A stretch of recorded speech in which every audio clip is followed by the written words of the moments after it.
Hello, my dear students. Now we are having next question, that is question number 11, and this question is from section 3, okay, which is non-negative integer value. Okay, जो answer होगा वो non negative integer होगा.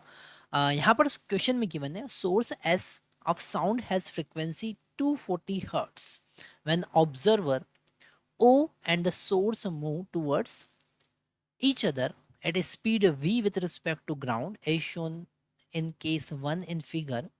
The observer measured the frequency of sound to be 288 hertz. Okay. However, when the observer and the source move away from each other at the same speed v with respect to ground as shown in case 2 in figure, observer measured the frequency of sound to be n hertz.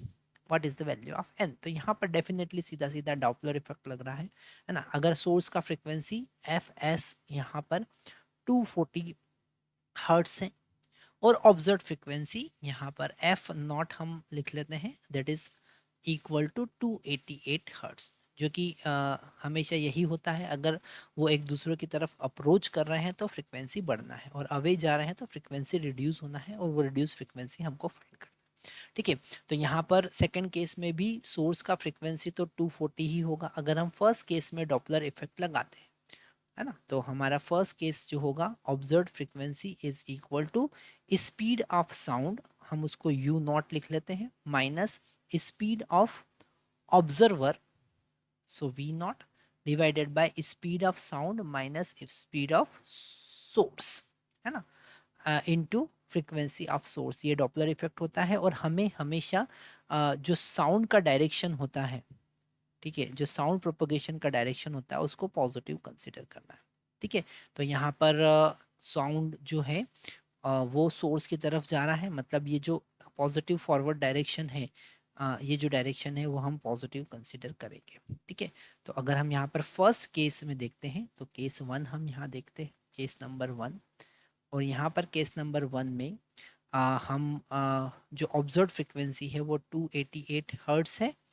Speed of sound हम you not ही लिखते हैं, और speed of observer negative direction में है तो plus हो जाएगा ये वी, है ना, क्योंकि यहाँ पर ऑब्जर्वर का स्पीड साउंड की स्पीड के अपोजिट डायरेक्शन में, तो हम यहाँ पर माइनस माइनस प्लस कर देंगे, divided by you not speed of sound. और यहाँ पर सोर्स का फ्रिक्वेंसी साउंड की डायरेक्शन में है तो माइनस वी एस का वैल्यू यहाँ पर भी पुट कर देंगे. और जो ऑब्जर्व सोर्स का फ्रिक्वेंसी है वो 240 हर्ट्स है. तो ये हमारा इक्वेशन नंबर 1 हो गया.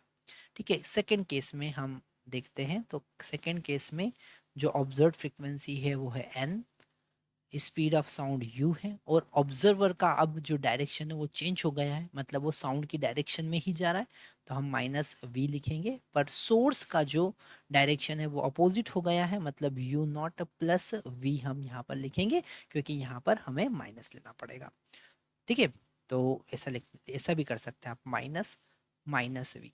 ठीक है. क्यों? क्योंकि ये सोर्स की डायरेक्शन जो है, स्पीड की डायरेक्शन वो साउंड की डायरेक्शन के अपोजिट है.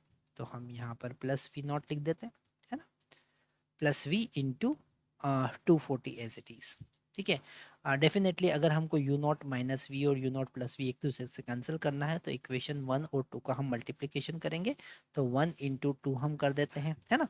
तो यहाँ से हमारे पास में ये वैल्यू तो कैंसिल हो जाएगी एक दूसरे के साथ में, हमको मिलेगा 288 into n is equal to 240 into 240.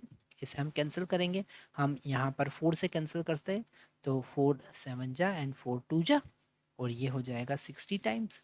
हम अब इसे 3 से कैंसिल करते हैं, तो 3 2 जा और 3 4 जा 24 टाइम यहाँ पर कैंसिल होगा, और ये हो जाएगा हमारा 20. ठीक है. फिर यहाँ पर डेफिनेटली ये 10 टाइम कैंसिल होगा, तो n का वैल्यू हमारा आ रहा है 200. तो आप यहाँ पर एंटर करेंगे 200. ठीक है. आप देख सकते हैं कि जो क्वेश्चन का लेवल है इस सेक्शन में बड़ा इजी है. अगर आपको डॉपलर इफेक्ट पे थोड़ा सा भी हमने प्रैक्टिस किया है तो डेफिनेटली हम यहाँ पर करेक्ट आंसर आना ही है, इसमें कोई गलती होने के चांसेस नहीं है.